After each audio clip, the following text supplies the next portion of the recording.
Quédate en la radio pública. Ya viene Política a fondo, con la conducción de Bernardo Elfman. 90.7, la radio pública. Entrevistas a la manera de Bernardo Elfman. Las voces del pueblo hablan en la radio pública. Política a fondo. Un pueblo, todas las voces.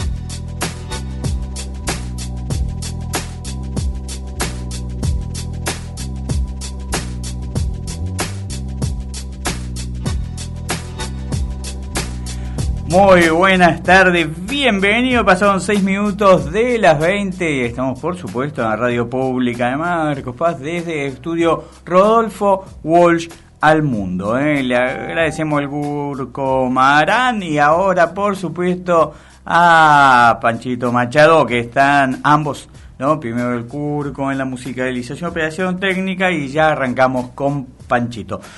Programa hoy de temas, no, que casi son por excelencia. Todos estamos viviendo en el país, no, con la crisis económica que nos ha llevado el macrismo, este control de cambios para algunos, esa palabra nueva que quieren utilizar para diferir los pagos de la deuda, ¿no? El tema de, algunos dicen control, otros limitación.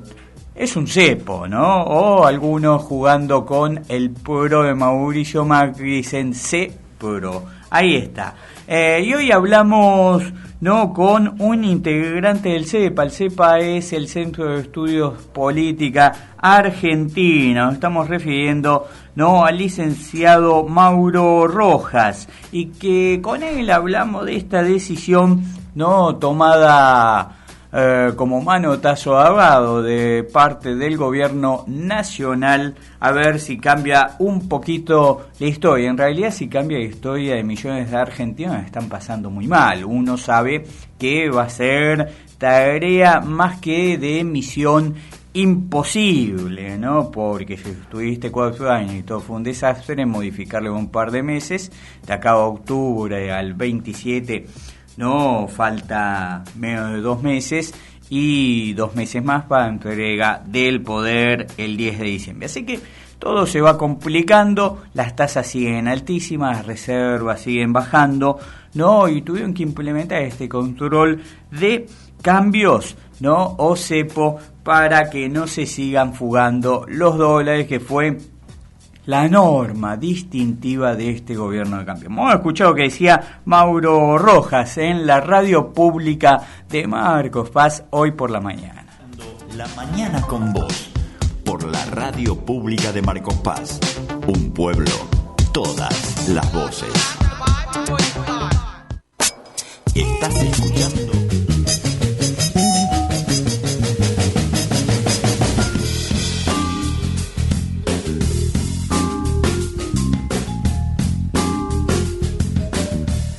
Continuamos la mañana con vos, pasaron 12 minutos de las 11 y unos temas de los cuales prestamos mucho atención aquí en el sistema de medios públicos tiene que ver con todo lo que está pasando en materia de economía y particularmente de que se oficializó el control de cambios, ¿no? Y qué mejor hablar en este caso con el economista integrante del CEPA, el licenciado Mauro Rojas, ¿no?, que ya lo tenemos en la línea telefónica, lo estamos saludando. ¿Cómo estás, Mauro? Te saludamos a Radio Pública Marcos Paz, a Victoria Alarcón y Bernardo Elfman. ¿Cómo estás? Hola, ¿qué tal? ¿Cómo están? Un gusto hablar con ustedes y bueno, compartir esta semana que también va a ser un poco clave para ver cómo continúa el rumbo de la economía, ¿no? Así es, se oficializó el control de cambios, ¿no? Digo, para algunos cepo, ¿no? Para otro restricción, para algunos pero bueno, ¿cómo va el camino de esto que por ahora parece que dio algunos resultados positivos? Pues el dólar se ha mantenido y hasta ha bajado algunos pesos. Sí, exacto, es un cepo en términos coloquiales, o un control de cambios, como lo quieras llamar, pero es una medida que se esperaba y que creo que fue el último recurso que le quedó al gobierno para estabilizar la situación. Llega tarde, pero bueno, bienvenida sea, ¿no? Sí. Como vos decís, se estabilizó el tipo de cambio porque entre una de las tantas cosas, que no era una sola medida, sino que fueron varias, obligaba también a los exportadores que tenían sus ingresos en dólares afuera a liquidar todo lo que tienen en el mercado local. ¿Eso qué te permitió? Aumentar la oferta, cosa que antes de estas medidas era escasa, el único que intervenía vendiendo dólares era prácticamente el central, y así no fue, perdimos desde que comenzó la corrida un poco más de 10.000 millones de dólares en reservas. Ahora, dadas las expectativas también y la limitación propiamente con lo que es el cepo para la compra de dólares, ya el mercado cambiario se ve que se va a estabilizar en lo pronto. Ayer bajaron los futuros de dólares, es importante, era un mercado en el que el central también estaba interviniendo bastante para controlarlo y tratar de fijar las expectativas. Y hoy, al menos hasta lo que se ve en el momento, no hay mucho movimiento. Hay un poquito más de volumen que ayer, porque ayer, bueno, fue la primera jornada y encima el mercado de Estados Unidos estaba cerrado. Hoy vamos a ver cómo evolucionan también lo que son los títulos públicos, los bonos, las acciones, pero en principio el dólar se estaría estabilizando y creo que lo que también hay que ir siguiendo es ver si los depósitos en dólares o en pesos descienden o no. En principio lo que son los depósitos en pesos y precisamente los plazos fijos, que es lo más importante, descendieron pero muy poco. El sistema en sí y en términos generales es bastante sólido. Lo que sí descendió un poco, pero no solamente ayer, fueron los depósitos en dólares, que algunos particulares las comenzaron a extraer, pero yo creo que más por el miedo y la incertidumbre que generan las medidas. Y también por, bueno, lo que ya vimos todos los argentinos en el 2001 con el corralito. Exactamente. Claro, esa palabra tan temida y que uno pensaba que podía darse nuevamente por la situación económica en la que se vive, porque la gente, lógicamente, ante el miedo empezó a sacar la plata del banco. Sí, sin lugar a dudas. Creo que todas las noticias que hemos tenido de acá, no sé, 3 meses atrás hasta el momento, fueron todas negativas, todos expectantes con el tipo de cambio, con el precio del dólar, con los depósitos, con las reservas. O sea, la gente ve eso y se asusta y es entendible. Y bueno, mínimamente lo que tiene ahorrado lo quiere proteger, claro. Y los métodos que encuentra es eso, sacar la plata de los bancos y tenerla en la casa, lo cual también es bastante peligroso. Pero en términos de una comparación con lo que puede ser el 2001, yo lo veo bastante lejos, porque en el 2001 salíamos de una economía totalmente dolarizada, donde el peso era un peso dólar, digamos, los créditos eran emitidos en dólares, había créditos hipotecarios por grandes sumas.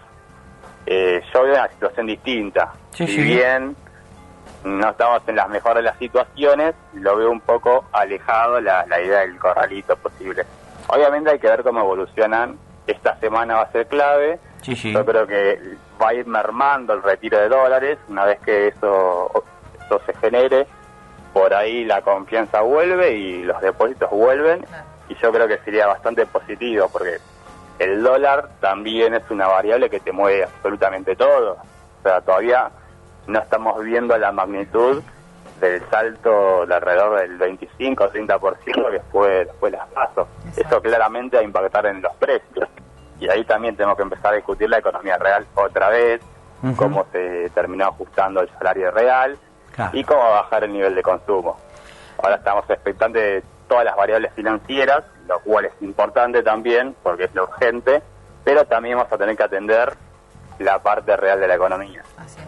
Mauro, digo, a veces escuchando a algunos de los economistas, que por supuesto después del domingo fue un boom en la tele, en todos los medios, Se escucha mucho la cuestión de que es una medida que había que tomar y que quizás llega un poco tarde. ¿Vos qué crees de esto? Sí, coincido totalmente. Yo creo que, como comenté antes, si se tomaba previamente, primero, evitaba el hecho de haber perdido 10.000 millones de dólares, claro, un poquito más, de lo que son las reservas. El central estuvo interviniendo, pero fue totalmente ineficaz. Eso fue un costo importantísimo, porque si el central se queda sin reservas, se queda sin poder de fuego, y sin poder de fuego para poder estabilizar el tipo de cambio, y como dije, el tipo de cambio es una variable clave para toda la economía. Después podrías haber evitado el default o reperfilamiento, como lo quieras llamar, de lo que fueron las letras del Tesoro, del Banco Central, perdón, que también generó mucha preocupación en muchos. También recordemos cómo afectó esa medida, no sé, a empresas, a pequeñas y medianas empresas, a particulares que habían invertido a través de los fondos comunes de inversión, que no sabían qué hacían. Todo eso generó un efecto de pánico que se podría haber evitado si se tomaba esta medida de antemano. Lo cual claramente contrastaba con lo que era la teoría económica que manejaban desde el gobierno. Sí, sí. O sea, tuvo un costo importante para ellos y para la imagen que ellos quieren también transmitir a los mercados, pero era una medida necesaria, de corte totalmente pragmático, porque claramente muchas otras alternativas no le quedaban al gobierno, y creo que por eso, para conservar la estabilidad y también, quizás en términos políticos, la existencia o la participación dentro, no sé, de lo que van a ser las próximas elecciones, creo que era lo más conveniente tanto para la sociedad en general y a la vez para ellos en su carrera política. Te hago una consulta, porque digo, nos están escuchando y de repente la gente que, como nosotros, como mi caso, como la mayoría de los que estamos acá, que no vemos un dólar desde hace muchos años, los únicos billetes que vemos son los de 5 pesos y que no vale nada. Entonces te consulto, digo, la gente que va al supermercado dice, ¿qué me importa el dólar? ¿Qué me importa el ELIC? Yo quiero que esto se frene, que vaya y compre, está el famoso IVA cero. ¿Hay alguna respuesta para el común de la gente, para el ser humano, no, de carne y hueso, que no son estos 26.000 que viven de especulación financiera? Nada, sí, está entendible eso, porque uno cuando se pone a pensar el tope que de compra mensual, que es $10.000, es una locura. O sea, claro. ¿Quién llega a esa cifra? Absolutamente muy pocos. Para la mayoría, de hecho, lo que nos debería importar más son las variables en términos reales. ¿Cómo va a impactar esta suba fenomenal del dólar de las últimas 2-3 semanas en los precios? Claramente ya está impactando, pero se va a terminar de acomodar en los próximos meses. Yo creo que el mes que viene se va a estabilizar y muchos de los precios van a empezar a ir subiendo. Algunos precios se van a ajustan trimestralmente, otros ya están subiendo. Lo de los alimentos claramente se ve en los supermercados, en los comercios de proximidad, y eso también va a ser lo más importante, cómo pega en el poder adquisitivo de los salarios. Y después también ver, uno por ahí, como dije, estamos más pendientes de la pata financiera de la economía, pero cómo impacta también, no sé, en los puestos de trabajo, a cuántas empresas complicó esto, cómo va a ser la continuidad de un montón de sectores que también, previo a esto, ya estaban pasando por problemáticas muy importantes. Tenemos que empezar a solucionar cómo inyectamos otra vez dinero en el bolsillo de la gente, o sea, cómo recomponemos las jubilaciones que han sido fuertemente castigadas también. Eso creo que son variables y temas importantes a discutir, y es necesario ponerlo en la agenda nuevamente. Una vez estabilizado esto, creo que nuestro deber también como actores políticos y sociales y económicos es también poner estos temas en la agenda, porque son los que afecta a la mayoría. Sí.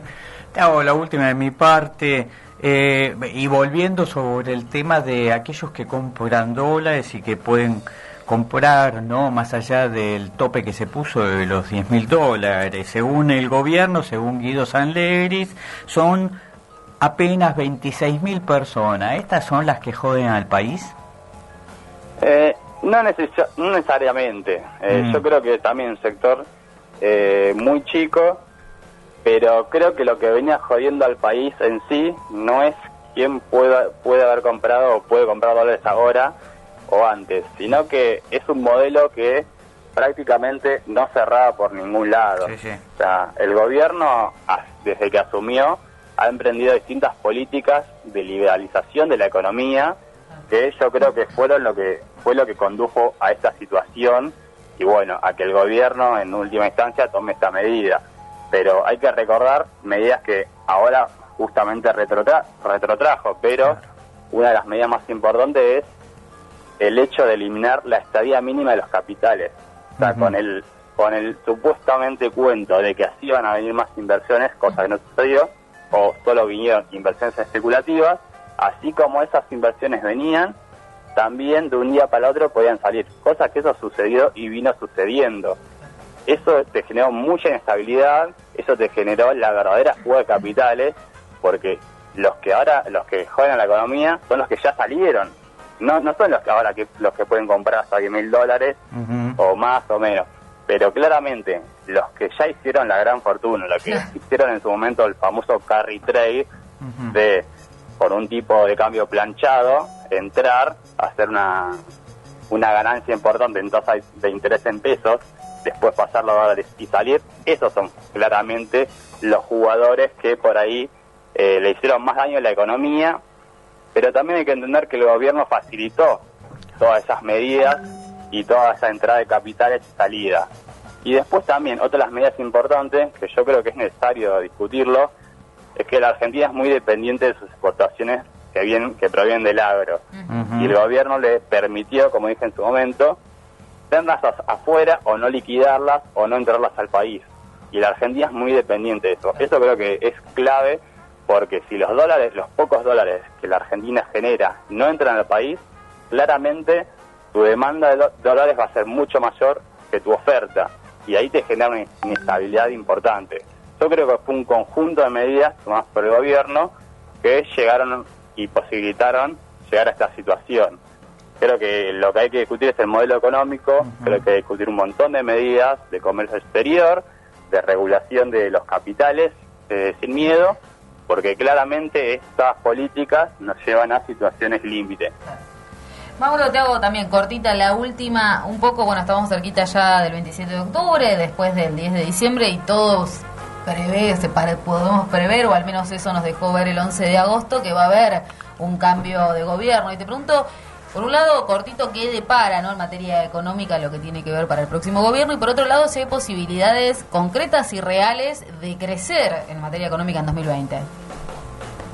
Sí, yo creo que es posible crecer. O sea, estamos en una situación bastante complicada porque si bien estabilizamos distintas variables como el tipo de cambio, el dólar, venimos arrastrando y el próximo gobierno se va a encontrar con una situación de alto endeudamiento.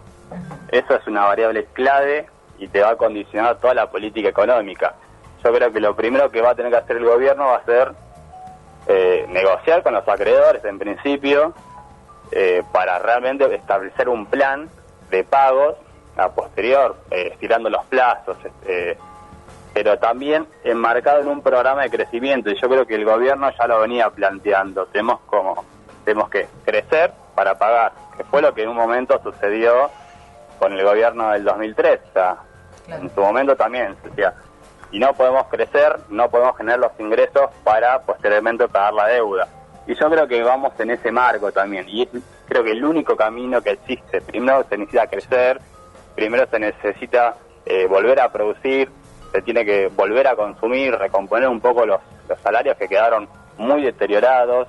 Una vez que se pueda recomponer un poco eso, se va a poder volver a consumir, las pymes van a poder generar mayores ingresos, van a producir, y eso va a hacer lo que lentamente, con un plan de pagos adecuados, se pueda solucionar el tema de la deuda, que es muy abultada también. O sea, ya estamos hablando de niveles del 100% del producto. Sí, sí. O sea, debemos lo que producimos en un año. Eso es una variable que vamos a estar hablando todo el tiempo, y va a ser importante ver cómo reestructuramos o reperfilábamos o como queramos llamar la deuda para poder pagarla de manera sustentable, pero que la sociedad pueda vivir más o menos bien.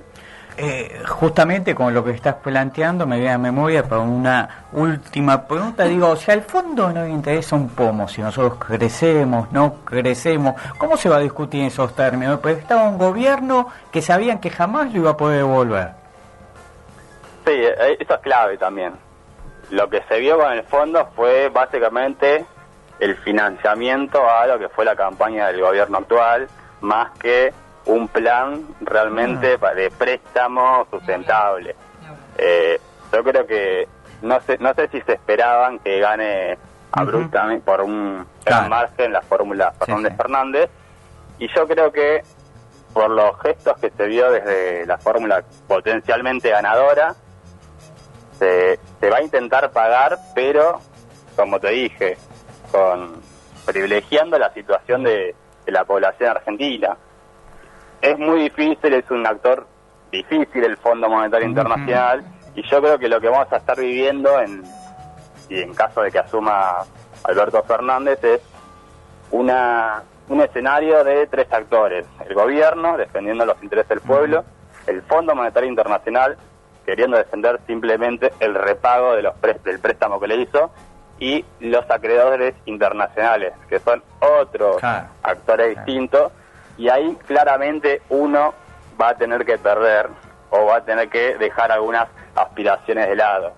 Ahí hay que ver cómo se configura. Yo lo veo bastante plantado a lo que es la postura de Alberto Fernández, y yo creo que lo que va a tener que hacer es, y va a hacer eso de reperfilar, si querés, patear los vencimientos.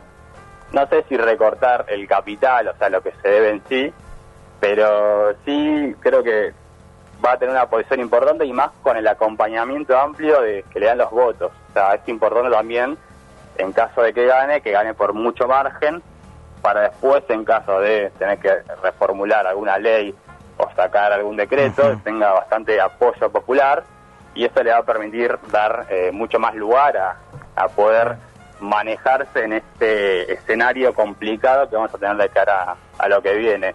Pero la verdad que sí, va a ser difícil, pero bueno, creo que no imposible, y bueno, creo que vamos a estar en un escenario mucho mejor a lo que, bueno, hubiese sido la continuidad del gobierno actual. Ahí está.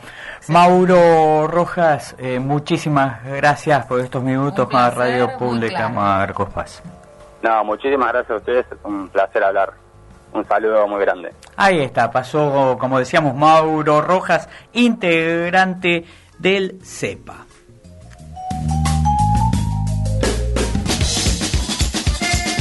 La mañana con vos. Seguinos en Facebook y escuchanos a través del www.radiopublica.marcospaz.gov.ar. La mañana con vos, por la Radio Pública de Marcos Paz. Un pueblo, todas las voces. Escuelas Deportivas Municipales. La Subsecretaría de Deportes desarrolla las escuelas deportivas municipales. La modalidad convencional está destinada a niños, niñas y adolescentes de 6 a 17 años. Se brindan 11 disciplinas con sedes en todas las localidades. Del 6 al 13 de marzo ya se inscribieron más de 700 merlenses. Consulta toda la info en www.merlo.gov.ar/escuelas deportivas. Además, se desarrollan las escuelas deportivas y recreativas del programa Merlo Inclusivo, destinado a personas con discapacidad. Los límites de edad varían según la disciplina y podés consultar los requisitos en www.merlo.gov.ar/Merlo Inclusivo. Inscribite de lunes a viernes de 9 a 14 horas en la Subsecretaría de Deportes de Merlo, Avenida Constitución 92. Teléfono 0220-485-5909. Gobierno del Pueblo de Merlo. Intendencia Gustavo Menéndez.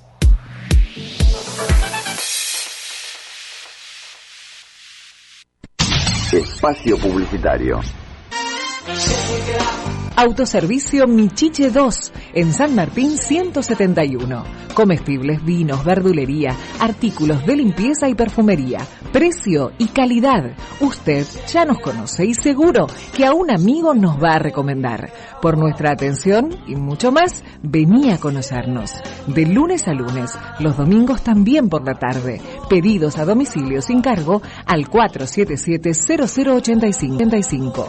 Todas las tarjetas. Autoservicio Michiche 2 en San Martín 171, Marcos Paz.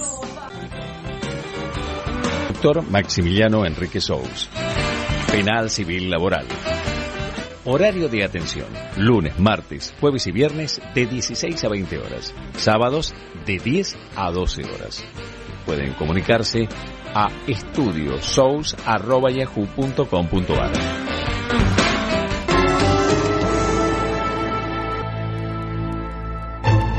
No pierdas tiempo. Anda viendo en qué te podés inscribir en lo que resta del año y no lo dudes. El Centro Cooperativo de Formación Profesional Mariano Acosta tiene cursos y aranceles a tu medida. No cobramos matrícula, certificados oficiales. Además, licenciatura en enfermería. ¿Dónde? En Supería Iberá, Mariano Acosta. Lo mejor está por venir.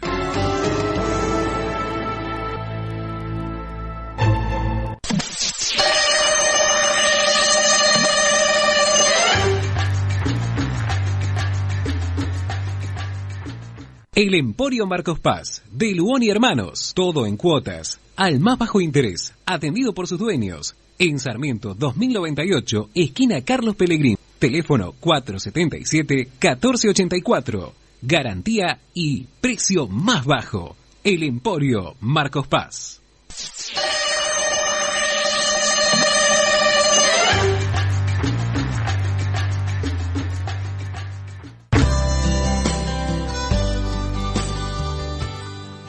Sindicato de Empleados Municipales. Ayuda, beneficios, turismo. Un sindicato para la gente. Acércate a su sede central de Roque Sáenz Peña 355 en nuestra ciudad de Marcos Paz. Sindicato de Empleados Municipales. Un sindicato para la gente.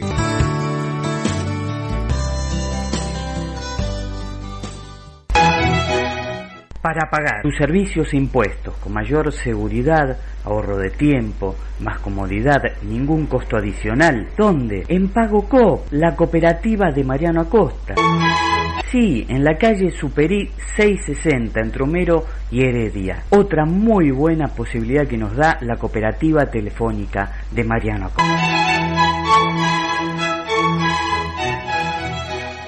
Fin de espacio publicitario.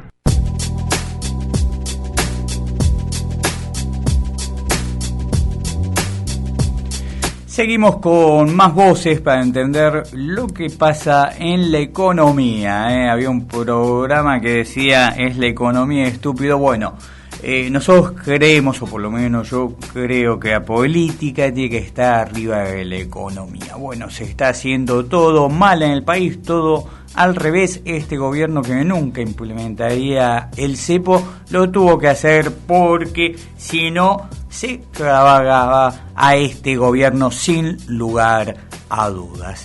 Por suerte parece que nos están las condiciones dadas para que sucedan aquellos momentos feos, ¿no?, que uno tiene en la mente. Todavía no pasó mucho tiempo, 16 años, estamos en el 2019, 18 años del 2001, cuando, ¿se acuerdan?, golpeaban las persianas a los bancos para que devuelvan los ahorros, ¿no?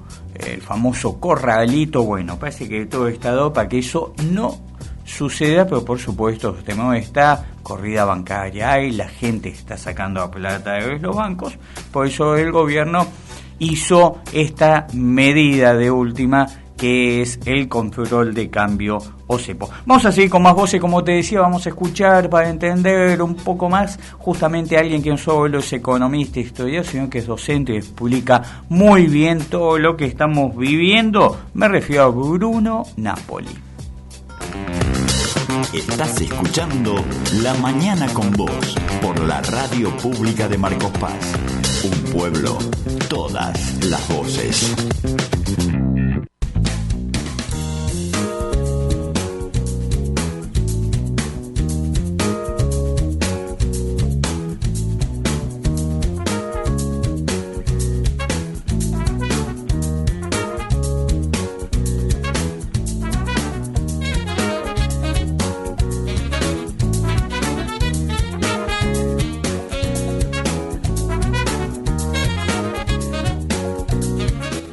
Para entender un poco, y si puede ser bastante mejor todavía, lo que nos pasa a este mundo loco, pero más que nada este país, ¿no? Con este combo tan vertiginoso, problemático y conflictivo de economía argentina, que mejor habla con el historiador, docente, economista. Me estoy refiriendo a Bruno Napoli, que ya estamos saludando a Radio Pública de Marco. Bruno, ¿cómo estás? ¿Qué tal? ¿Cómo estás, Bernardo? ¿Todo bien? Bien, ¿Todo muy bien. Muy bien. A ver, ¿qué es lo primero que hay que decir? Dicen que estamos en default selectivo. ¿Qué significa eso? Y si es así, ¿no? Lo que están diciendo es que a algunos le van a pagar y otros no. Lo que se suponía es que cuando vos tomás demasiada deuda, sí, a tasas muy altas, y el monto supera tus ingresos, eso es lo que le pasa a cualquier economía, sí, corre este peligro de entrar en default. El default es simplemente entrar en cesación de pagos. Exactamente. Decirle a los que les debes, por ahora no les voy a pagar. Tengo que refinanciar con todos, renegociar con todos. Lo que hizo la Argentina, lo que suponen las aseguradoras a nivel mundial es que, como Argentina dijo, algunas cosas las vamos a pagar a término y otras las vamos a diferir en el pago, a eso se refieren con default selectivo. Es decir, elegiste a quién pagarlo y a quién no. ¿Y eso cómo se determina? ¿Es amigo o no es amigo o hay otras variables?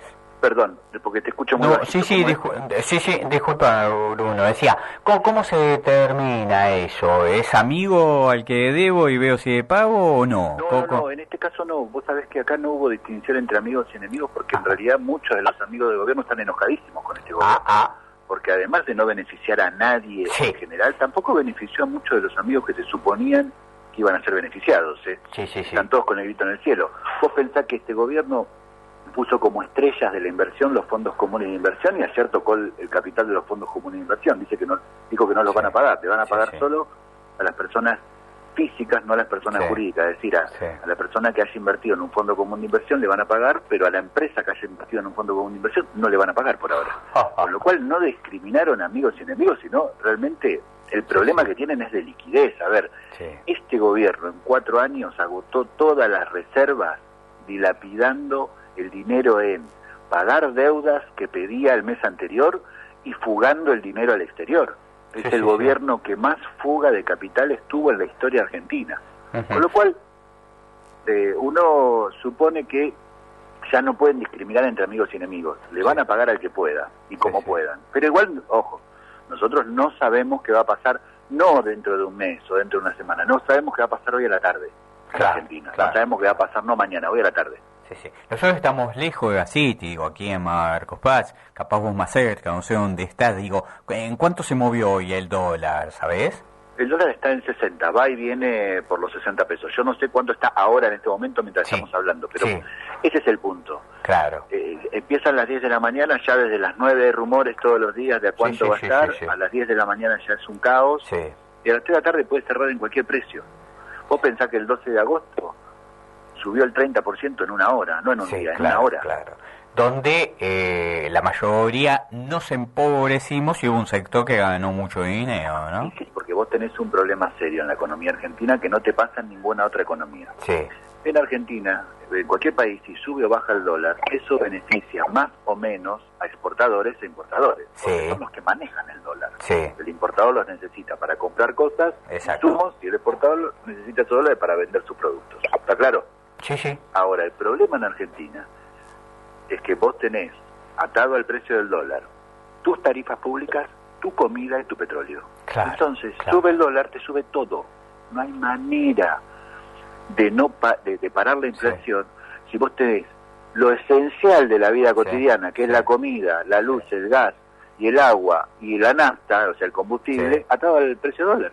Y esto se es una locura. Y esto realmente es una locura, es de locos, es una economía de locos. Entonces sube el dólar, se dispara toda la economía. ¿Y esto se puede modificar? ¿Debe modificarse? Se puede dolarizar los precios, porque fue una decisión política dolarizar el precio del petróleo.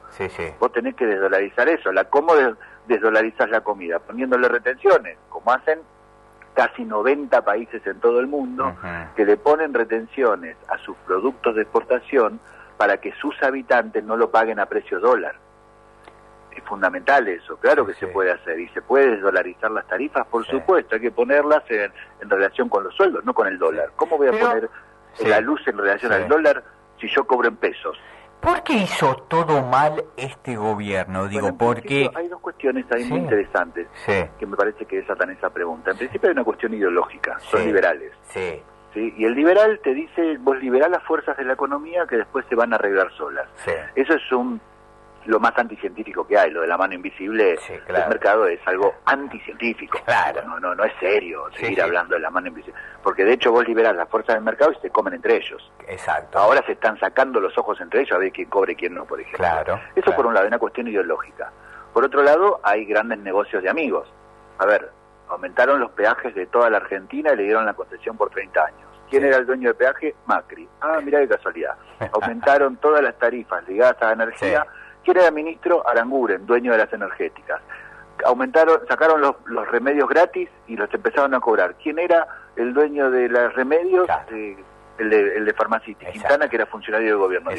Segundo es eso. Primero, ideológico. Segundo, negocios. A ver, estos muchachos vienen hace años viviendo de la plata del Estado. Estos sí son choriplaneros. Y tercero, son fanáticos. También es eso, hay un fanatismo y una cerrazón muy peligrosa, son mesiánicos. Porque cada cosa que le salió mal, la respuesta de Macri, ¿cuál fue? Este es el camino. No fue otra. Pero digo, yo intento ponerme, en la cabeza de ellos, me cuesta, es muy difícil, pero digo, hizo todo mal para irse y como se van con una derrota que cada vez se piensa que va a ser más amplia, ni siquiera el pensamiento de hacer, bueno, vamos a hacer negocios, pero ¿cómo hacemos para que no pase esto? No hicieron nada. No, se llenaron de plata haciendo estos negocios con dinero del Estado. Bueno, acordate que los padres de esto y los abuelos de esto vivieron de contratos del Estado. Por supuesto. Son generaciones de gente que viven hace mucho del Estado. Estos sí viven del Estado. Como se decía hace tiempo, mamaron a la teta del Estado, ¿no? Claro, bueno, el padre de Macri vivió de los contratos estatales, se llenó de plata haciendo contratos con el Estado. Estos tipos son liberales muy particulares.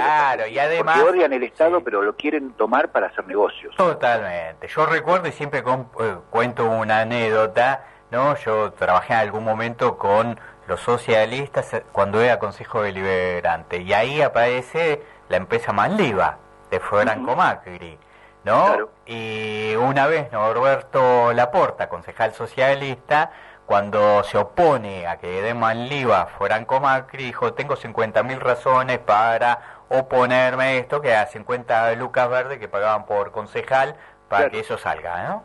Así se manejan estos muchachos. Ahí agregás otra cosa, otro dato. Estos hicieron las cosas muy mal, primero para llenarse de plata, segundo porque, insisto, son fanáticos, tienen un nivel de fanatismo, si no escucharías las cosas desopilantes que dicen de vamos a ganar, vamos a dar vuelta a la elección. No hay manera. Entonces ese fanatismo y ese mesianismo es muy peligroso. Es muy peligroso. Pero agregaste otra cosa, que no gobernaron solos. La verdad que estuvieron muy acompañados, porque esto que estamos contando no lo hicieron la semana pasada. No lo hicieron hace un año, no lo hicieron hace 2. Lo hicieron hace 3 años y medio, casi 4 años. Empezaron sacando las retenciones. Y vos tenías el pan a 22 pesos y en una semana el pan se fue a 90 pesos. O nos olvidamos de eso. Tenías el dólar a 9,65 y en una semana lo llevaron a 16 pesos, o sea, más del 50% lo aumentaron. Todo eso lo hicieron los primeros días. Y después tomaron deuda, desfinanciaron el Estado, siguieron tomando deuda, aumentaron las tarifas, aumentaron la nafta, aumentaron la comida. Todo eso lo hicieron durante los últimos 4 años y no estuvieron solos, estuvieron muy acompañados por sindicatos, por partidos políticos, en el Congreso. Vos pensás esto. El PRO nunca tuvo mayoría en el Congreso, ni siquiera cuando ganó el 2017. Y los invito a cualquiera que esté escuchando que agarre la lista de diputados y senadores de la Nación. Siempre fue minoría. Nunca tuvo mayoría, con lo cual tuvieron mucha ayuda. Es hora de también replantearnos, como dice a veces el candidato opositor, ¿qué hicimos nosotros en el medio?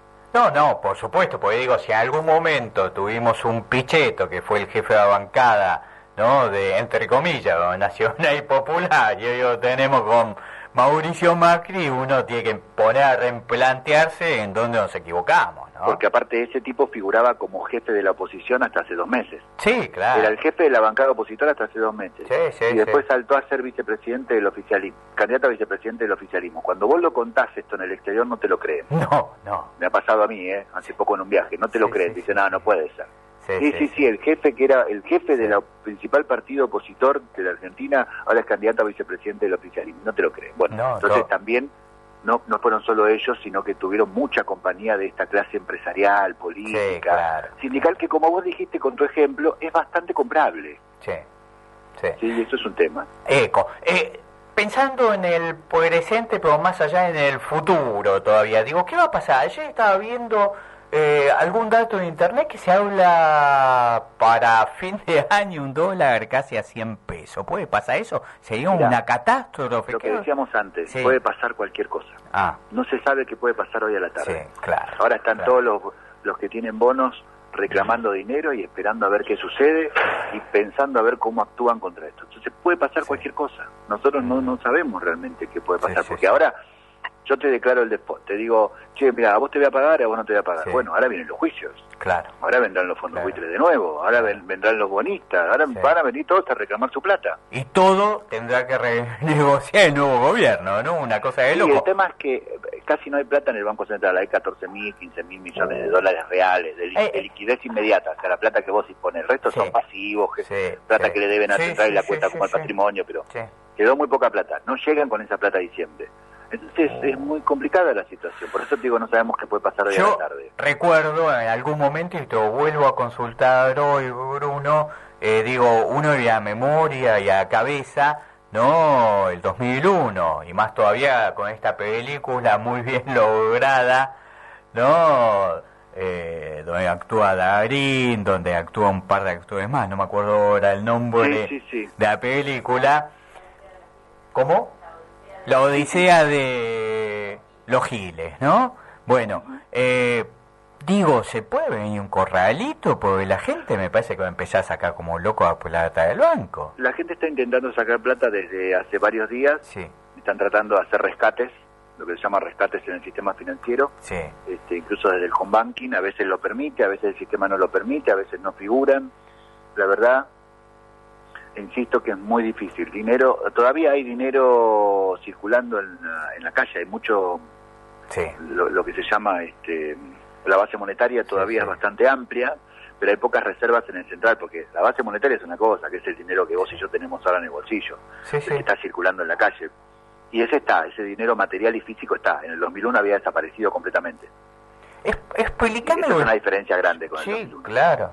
Pero lo otro es que las reservas del central, que están en 14.000, 15.000, 16.000 millones, de acá a diciembre no te alcanzan para contener el dólar a 60, porque tenés que vender todos los días 300, 400 millones.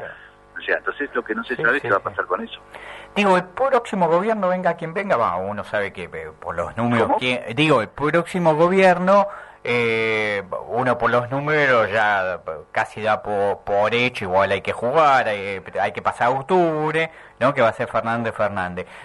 Tiene que renegociar un montón de cosas y aparte va a ser un tiro de afloje, porque cuando quiera poner retenciones de vuelta, ¿no?, uno se imagina y recuerda todo lo que pasó con la famosa 125, ¿no? Sí, el problema generalmente que pasa en la economía es que cuando vos das un beneficio a algún sector empresario o industrial o en este caso agrario, lo toman como un derecho adquirido. Entonces, eso que vos fue un beneficio transitorio, bueno, te bajo un tiempo las retenciones, pues ya es un derecho. Entonces ya van a, como decís vos, van a reclamar que no les pongan ninguna retención ni nada por el estilo, lo van a considerar un derecho. El problema es que se va a encontrar con el Banco Central vacío y con las cuentas por las nubes y con un desastre económico, porque si vos me decís ahora, Bernardo, cualquier indicador económico como está, yo te muestro los números y están peor que hace 2, 3 años, 4 años, 2 meses, 2 días.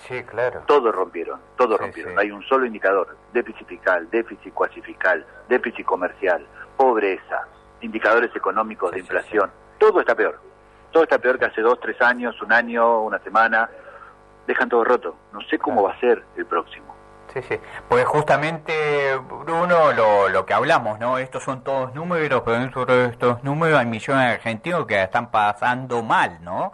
Que están sufriendo. Vos tenés 5 millones de nuevos pobres, claro, en un país con 45 millones de habitantes y que produce comida para 400 millones de habitantes. Sí. No hay forma de pensar ese país. No es un país posible.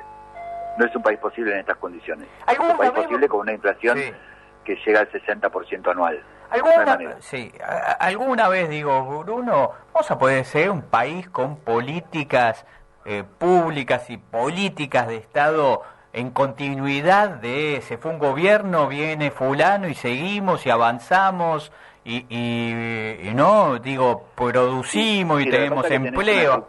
Tenés una estructura económica que es muy difícil de cambiar y muy particular respecto a otros países. Por ejemplo, los campos que producen nuestra comida no están en muchas manos. Claro. Y existe, por ejemplo, la lógica del latifundio acá, que por ejemplo en Alemania vos tenés un límite, podés tener que 80, 100 hectáreas de tierra. En Francia también, 80, 100 hectáreas más no. Y no es por una cuestión de espacio, no es porque son países más chicos, porque ayer en una clase me decían eso, no. Es una cuestión de política alimentaria. Si vos le dejás la tierra que produce la comida de un país en 2 manos, 3 manos, encima no la laburan, sino que alquilan esa tierra, tu comida es muy cara.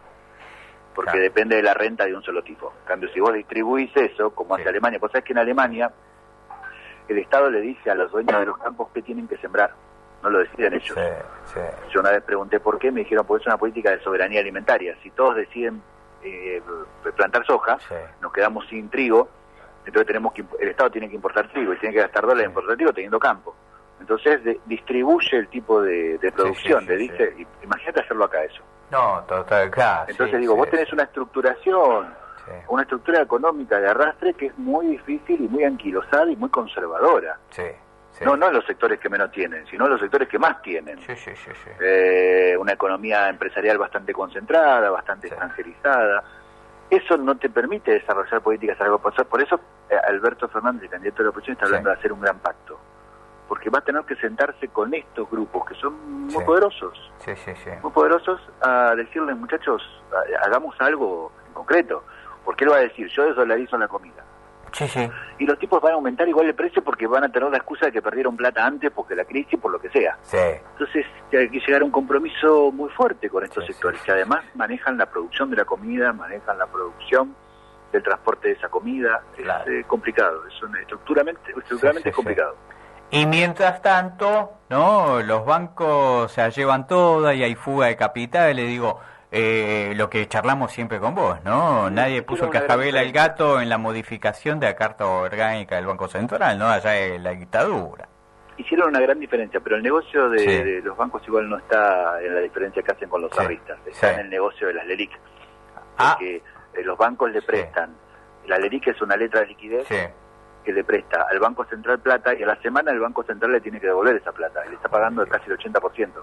Como si yo te pidiera plata a vos, 1.000 pesos, y le digo a la semana, Bernardo, te pago 1.800. Y vos decís, o este es tarado o se la está sacando a alguien. Claro. Porque no puede pagar esa tasa. El Banco Central está pagando con mi plata a los bancos una diferencia del 80% por cada peso que le presta. Por cada peso que le presta a un banco, al Banco Central le devuelve casi 2.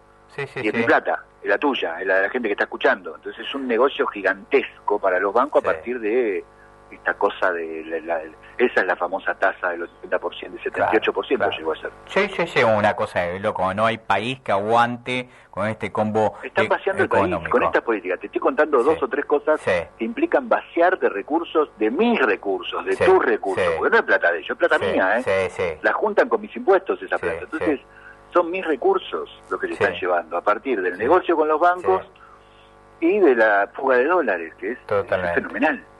Impresionante. Te hago la última cortita. El próximo ministro de Economía, fuera quien fuere, se tiene que disfrazar de Houdini para hacer algo. Es muy difícil. Tiene que primero pensar en desdolarizar la economía. Insisto con esto, este tema es fundamental. No puedes pagar el precio de la comida a precio dólar.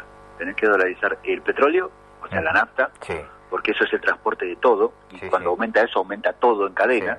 Lo que se llama en economía inflación inercial, aumenta un producto y todos van detrás de ese aumento, y después sentarse a hacer un acuerdo grande de decirle a estos 4 cadenas que manejan la comercialización de la comida que van a tener que restringir un poco las enormes ganancias que incluso tuvieron con este gobierno.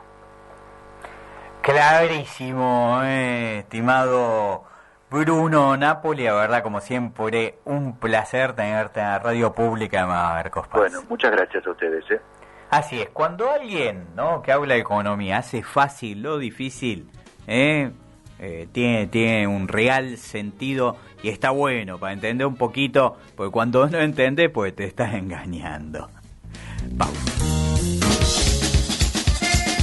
La Mañana con Vos. Seguinos en Facebook y escuchanos a través del www.radiopublica.marcospaz.gov.ar. La Mañana con Vos, por la Radio Pública de Marcos Paz. Un pueblo, todas las voces.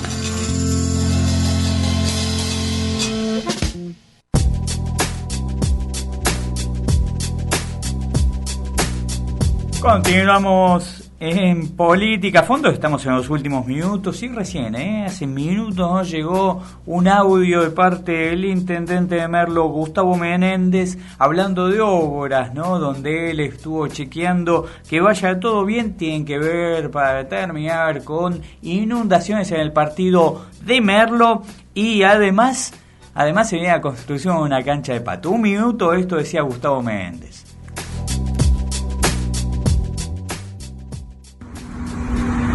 Muy buenas tardes, queridas vecinas, vecinos de Merlo. Nos encontramos aquí en la intersección de la calle Pellegrini con la ruta 21. ¿Qué estamos haciendo? Supervisando la obra por la cual estamos instalando un caño maestro para que esa pesadilla que fueron las inundaciones durante muchísimos años en esta zona de Merlo quede como un mal recuerdo solamente. Esto es parte de las obras complementarias a la inauguración de la cancha de pato, donde va a funcionar el Parque de la Unidad Nacional a partir del 20 de septiembre. Así que vamos a complementar esta obra hidráulica con la pavimentación con cordón cuneta y pavimento reticulado, que es un desarrollo de la Secretaría de Delegaciones, en todo el barrio, alrededor de 30 cuadras. Así que quiero agradecerles muchísimo a los vecinos de Merlo que nos permiten estar cerca, aún en el medio de una de las peores crisis de la historia en materia económica de la República Argentina. Les mando un gran abrazo y el agradecimiento de siempre. Buenas tardes. Ahí estaba palabra el intendente municipal de Merlo, Gustavo Menéndez. Nos estamos despidiendo, agradecemos a Pancho Machado esta hora de Política, Fondo de Musicalización, Operación Técnica. Los acompañó durante 60 minutos Bernardo Belmán. Permítame muy cortito agradecer al municipio de Marcos Paz, al de Merlo, al gremio CEOCA y al Colegio de Psicólogos, quienes nos dan una mano para llevar adelante Política a Fondo, y por supuesto a todos, amigos, familia, trabajadores, colaboradores del sistema de medios públicos de Marcos Paz, y esa tortita tan linda, que hoy apagamos la velita aquí en el estudio Rodolfo Walsh. Así que a todos ellos, muchísimas gracias por sentirme o hacerme sentir, uno más de esta linda familia que es el sistema de medios públicos de Marcos Paz. Y esto tiene que ver por mi cumple. Estamos en 3 de septiembre, 56 pirulo, no se cumplen todos los años. Panchito, gracias, ya lo dije, como siempre, y nos vamos. Hasta la semana próxima. ¿Qué pasará una semana en la Argentina? Solo Dios lo sabe. O si somos agnósticos o ateos, pongamos la barba en remojo y pensemos en cosas más lindas de lo que da a veces la vida, porque la verdad desde el gobierno da muy poco y nada. Aguantemos hasta octubre, hasta diciembre, y ojalá que vengan vientos importantes de cambio. Chau.